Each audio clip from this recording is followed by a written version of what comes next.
Hello မင်္ဂလာပါဒါကတော့ဒီဖရဲသီးပုံလေးဆွဲတာကို part 2ပါ part 2လေးကိုကြည့်ပေးကြပါရုံးစုံလောက်လဲဝတ်ပါမယ်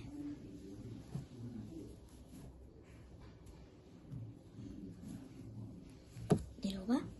ဘာပေါ်မှာပြောခဲ့သလိုပဲကျွန်တော်ဗီဒီယိုလေးဖွင့်ပါမယ်ပုံတွေကိုဘယ်လိုပဲကျွန်တော်တို့စာအုပ်ကိုစာရွက်တွေကိုလှည့်စီအောင်လုပ်လို့ပဲねကျွန်တော်တို့လက်ခံနေတာအမျိုးမျိုးမှာကျွန်တော်လက်တွေဝိုက်ပြီးတော့သုံးမယ်ကျွန်တော်စောင်းမယ်တဲ့မယ်ဒါမျိုးတွေပေါ့နော်ဖြည့်နေပြန်ပြီးဖြည့်တဲ့ကောင်စင်ပေါ့နော်ဒီအားလုံးပဲမင်္ဂလာပါဒီနေ့မှာတော့ဖဲကြည့်စာရေးမယ် Okay စာဆွဲပါမယ် ဒီစီရတော့ရမယ်ဆိုတာကိုရှင်းပြပေးတော့ဖြစ်ပါတယ်သူတို့ရဲ့သဝင်ပုံကိုလည်းပြောပြပေးတော့ဖြစ်လို့ဆုံးပြီးကြည့်ပေးကြပါခင်ဗျာပြောကြည့်ရေးမယ်ဆိုရင်ပထမဆုံးလိုအပ်လာတော့စာဖြစ်ပါတယ်စာမျိုးစာတော့အများကြီးရှိပါတယ်နော် Scrapbook တို့ drawing book တို့ဆိုပြီးတော့စာစီပါတယ် Scrapbook ကဒါလေးကတော့ကျွန်တော် color pencil ဆိုရင်တော့ကျွန်တော်လေယာဉ်နဲ့ထည့်ရပါတော့ drawing book ကိုတောင်းဖို့ကြံပြချင်ပါတယ် Scrapbook နဲ့ drawing book နဲ့ကဘာကွာလဲဆိုရင် Scrapbook ကစာရွက်သားကျန်ပါတယ် drawing book ကတော့စာရွက်သားချော်ရည်တွေမှာပါပါတယ်စာအုပ်အဝယ်ဆိုရင် GSM ဆိုပြီးတော့စာအုပ်ပုံမှာရေးထားရှိပါတယ်အဲ့ဒါကြည့်ပြီးတော့လိုချင်တဲ့ GSM ကိုစာဝယ်ပါနော်ဒါကတော့ Color Strong ကထုတ်တဲ့ drawing block ပါ KBG စာပေရှင်တွေကဒီစာအုပ်ကိုတုံးနေတာပါတော်တော်ကောင်းနေတယ်ဒီမှာစတာတို့ဒီ Spider-Man ဆိုတာတော်တော်လေးသုံးလို့ကောင်းနေကြစာရုပ်ဆိုရော Color Strong ကရေးတယ်တော့အောင်လောက်ထည့်ထားတယ်ဒီစာအုပ်ကတောင်းလိုက်တာခဏကြာတော့ပြရလိုက်နော်ဘယ်တော့ကတော့စထားလောက်ပြရတယ်ဒီလိုအောင်းကြနေတော့ဒီကစာရုပ်တရရကမှအထူးကြီးပဲတောင်းနေရိုင်းခရီးလာမှစာရုပ်ပေါက်သွားတယ်ဖြစ်တယ်ဟောစာလေးချင်းမဲ့တူဒီ Color Strong ဒါပြီးရင်တော့ကျွန်တော်ဝတ်ချာကိုလေးနဲ့ဖြူနေရရေးလုပ်ပါမယ်ဆရွက်အနေနဲ့ပဲဖြုတ်ပြီးတော့သုံးရပါတယ်။ဒါကတော့ horizon ကထုတ်တဲ့ scaffold ကလူပုံစာရည်တုံးက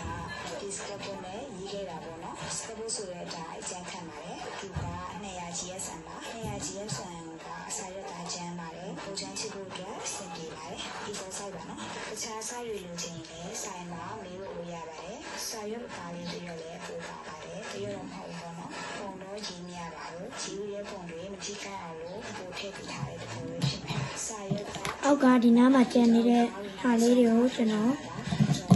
ဒီဖြည့်မဲ့အစိမ်းအောင်လေးတွေကိုရှာပြီးတော့ကျွန်တော်ထပ်ပါမယ်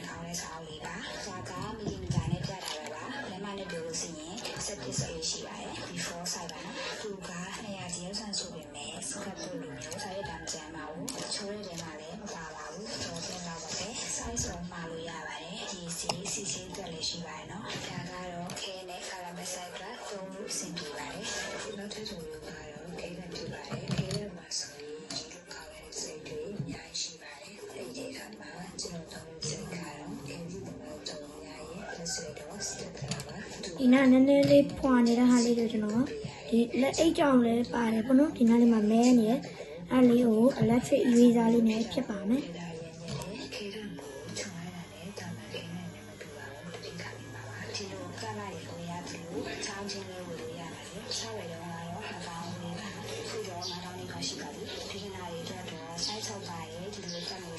ရှိထားပြန်ပါတယ်ခဲသားကျိုးဝဲတာလို့ဖြစ်ပါဘူးခဲတဲ့ချောင်းကိုအကြာကြီးသုံးရပါတယ်ဒါကတော့နိုင်ပြီပေါ့နော်အကက်ထဲမှာတော့နိုင်ပြီမပါဘူးသုံးလက်ချင်တော့တော့ဝင်ထားတာပါတွဲပြီးကြီးထွက်နေတာကိုစိုင်းနာလေးတွေရနေတာဒီဒါကတော့ခဲတဲ့စစ်ပါခဲတဲ့တူသွားတဲ့အခါမှာဟိုရထားတာကိုဒါလေးကိုဝင်ထားတင်ပါတယ်အခုမှ9000လောက်ပေးရပါတယ်အဲ့လိုဆိုမျိုးတခြားပုံစံမျိုးလေးရွေးဝယ်လို့ရပါတယ်အဲ့လိုမျိုးကတော့အရင်ကပန်းဆက်ဖြစ်ပါတယ်သူကစပင်းရေးတဲ့နေရာမှာတောင်းရင်ပုံစံပြပါတယ်ခဲသားလေးနဲ့တည်းတခြားကိုဝယ်တော့ကတော့9500ပါအခုတော့တောင်းချုပ်ပြီးတယ်ဒီတက်ကောင်းတဲ့ magnetic vessel တွေရှိပါတယ်နော်ချောင်းကိုဒီချောင်းကတောင်း6တောင်းမကအောင်နော်တသိန်းတည်းလောက်ထိလည်းဒီဝယ်ရပါတယ်ပကြီးပစ္စည်းဆိုင်မှာဝယ်ရပါနော်ဒါကတော့သူ့ဆန်ပါဒါလည်း900လောက်ပြရမယ်ကျင်ဒါကတော့ဒီမှာရထုတ်တဲ့ခဲချက်ဖြစ်ပါတယ်ခဲချက်ဆိုတာစက်ခွေပဲတော့ရတာမဟုတ်ပါဘူးစပင်းတို့မျက်လုံးတို့ဒီဟောင်းနေရမှာတော့ရတာပါခဲချက်ဖြစ်တဲ့အတွက်ကြောင့်လူလူပေါက်တယ်ပြီးဒါလေးရကျတော့ဒီအရောင်နဲ့နည်းနည်းနုမယ်ပေါ့နော်ပြောစရာမလိုကြာရင်မှဒါတော့မျိုးလည်းမဖြစ်ဘူးဘယ်လို ချုပ်ပြီးတော့အလင်းဖောက်ရတာပါတို့ပြီးရုံနဲ့ရပါပြီခဲပဲပြောမရှိဘူးဘယ်ကခက်နေလဲဆိုရင်ဒီလိုခက်ခဲရှင်းနေရပါတယ်အလင်းဖောက်မယ်ဆိုရင်ခဲချက်ကိုဒါနဲ့ပသားလေးကြည့်ပြီးတော့တော့မှအဲ့လိုမျိုးကတော့ဘလန်နာဖြစ်ပါတယ်ဘလန်နာဆိုတာကလေဒီနေရာမှာတော့ရတယ်လေဆိုရင် ဘလန်နာလေးနဲ့နည်းနည်းလေးဖြည့်ကောင်းမလို့စဉ်းစားတယ်မဖြတ်တော့ပါဘူးဒီအနီရောင်လေးနဲ့ဒီညာလေးတို့ပဲဖြည့်တယ် ကောင်စားကြီးတော့လည်းမဟုတ်ပါဘူးဒီတိုင်းပလန်မို့ပဲဝယ်ထားတာဆိုတော့အားလုံးပေါင်းမှာ9000ဒီပါပဲပေးရတယ်ကောင်စားသုံးချင်းနဲ့ဆိုရင်တော့ဒီပစ္စည်းဆိုင်မှာတောင်းချုပ်ပေးရတယ်ဘလက်တွေပဲတော့ပါသူ့တော့ဒီလိုတုံးနေပလန်တဲ့ခါမှာပလန်နာအနေနဲ့သုံးပေးရတာဖြစ်ပါတယ် area ကြီးတဲ့နေရာတွေကို bread ကြီးတာလေးနဲ့ပလန်ပေးပါနော်ဒါကတော့ ကြရင်ဒီကျွန်တော်ရဲ့ Stella Mechanical Part ဆိုရင်းနဲ့ဒီနေ့ရောင်နေရာလေးလောက်ချင်တာနော် ပလန်နာတွေဝယ်ရခဲ့တယ်ဆိုရင်ပလန်တဲ့နေရာမှာအနာကျကွန်တက်လေးကိုသုံးပေးပါနော် area ကြီးတဲ့နေရာတွေပလန်မဲ့ဆိုရင်တော့ tissue ကိုသုံးပေးပါ tissue ကလည်းအရင်သုံးဝင်တဲ့ပစ္စည်းတစ်မျိုးဖြစ်ပါတယ်နော်နောက်ထပ်တစ်မျိုးကတော့ mono 0 A စာပဲဖြစ်ပါတယ်သူကခိတ်တဲ့တစ်မျိုးပါပဲလင်းဖောက်တဲ့နေရာမှာသုံးပါတယ်လင်းဖောက်ရလွယ်ကူအောင်ဝယ်ထားတင်ပါတယ် ကျွန်တော်ရဲ့ဒီ ကောင်းလာတာပါ art drawing stationery အကုန်လုံးကကျွန်တော်ဒီရန်ကုန်မြို့ကကကာကြီးဆိုတဲ့ဒီ art supply ဆိုင်မှာပဲကျွန်တော်ဝယ်ခဲ့တာဖြစ်ပါတယ် နှစ်ချောင်းလေးပါလာတောက်ချုပ်ပေးရတယ်နောက်တစ်မျိုးကဟာတာလာခြေတံမှာသူလည်းအလင်းဖောက်တဲ့နေရာမှာသုံးရတာပါစီရတော့တာဝန်ကျင်လောက်ရှိပါတယ်ဒီလို realistic ဆန်တဲ့ပုံတွေရေးရင်ဒီဟာတာပန်ကမရှိမဖြစ်ပါပဲရန်တော့ဝင်ပါတယ် color pencil မှာလည်းသုံးပေးလို့ရပါတယ်နော်သူက size ဆိုစီရင်တော့လိုချင်တဲ့ size ကိုပြောပြီးမှဝယ်ပါဒါကတော့ဆန်းပြပါပါခဲရန်သုံးတာလို့ဘလန်နာမေးတာလို့ဆိုရင်ဒီဆန်းပြပါနဲ့ပြန်သွေးပေးရပါတယ် ကျွန်တော်အဲ့ sand paper တော့မဝယ်ခဲ့အောင်ရကိုမတရီရ ပုံရည်တဲ့အခါဆရွက်တာနဲ့ကုလနဲ့ဒိုင်ယန်ထိကိုရည်ကြည့်ပါတယ်။ဒါကြောင့်လက်အိတ်ကိုသုံးပေးရတာဖြစ်ပါတယ်။ဆရွက်တာနဲ့လက်နဲ့ထိတဲ့အခါမှာခဲနဲ့သုံးပြန်ထည့်ရတာမလို့ဘူးတော့ပါဘူး။လက်ရဲ့ဝေးချပါ။ဒါကြောင့်လက်အိတ်ကိုဟောက်ွယ်အနေနဲ့သုံးပေးရတာပါ။လက်အိတ်မသုံးချင်ရင်တော့တစ်ရှူးကိုခံပြီးတော့ပုံရည်ပေးပါနော်။အဓိကဆရွက်တာနဲ့လက်နဲ့ဒိုင်ယန်ထိရပါပြီ။ဒါဆိုဒီကူကတော့ခဲထိတဲ့စပရေးဖြစ်ပါတယ်။သူ့ကိုဘယ်နေရာမှာသုံးတာလဲဆို ကျွန်တော်ကလည်းမဝယ်ခဲ့အောင်ရတွေ့တော့တွေ့တယ်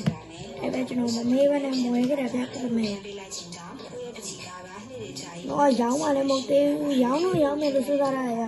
ဒါပေမဲ့ကျွန်တော်လက်ရတိတ်မကောင်းသေးရလေ ကြာရင်လည်းသုံးဖက်ပါတယ်ခဲဝချီရောခြားကူရောကာလာပန်းစေရောပါသုံးလို့ရပါတယ်အခုဆိုရင်ခဲဝချီစားရင်လည်းပြည်နိုင်ရတဲ့လိုအပ်တဲ့ပစ္စည်းတွေရဲ့သုံးဝင်ပုံကိုပြောပြပြပါပြီနော်နောက်ထပ်ခဲဝချီစီခံကနေလူပုံတူတီပညာတနာအနေနဲ့ဗီဒီယိုတွေညှဝေပေးအောင်ပါမို့လို့ဆောင်းရလုပ်ပြီးခဲ့ကြပါဦးခင်ဗျနောက်ဗီဒီယိုမှာပြန်တွေ့ပါမယ် ဒါလေးကတော့ကျွန်တော်ဖျဲသည့်ပုံလေးကို color pencil နဲ့ဆွဲထားတဲ့ပုံလေးပါရဒီပုံလေးကိုကျန်နေကြရင်ဒီဗီဒီယိုတွေကိုကျန်နေကြရင်ကျွန်တော်ရဲ့အပိုင်ရှင်လေးဆိုရဲအပိုင်ရှင်လေးဆိုရဲဒီ YouTube channel လေးကို subscribe လုပ်ပေးခဲ့ကြပါဗျ 4A 5A 6A အစစီဖြင့်နံပါတ်ကြီးသွားတဲ့အများအယောင်မြင့်သွားပါတယ် PCG ကခေတ္တပြောတယ်သူက ACV နဲ့ဆက်ကျက်တာပါနံပါတ်ကြီးလေးအယောင်ရင်းလေးပဲဒီကနေစပြီး ဒါကတော့ final result လေးပါ 4B 5B အစရှိဖြင့်နံပါတ်ကြီးသွားတဲ့အများအယောင်ရင်းသွားပါတယ် ကျေးဇူးပါ တိတ်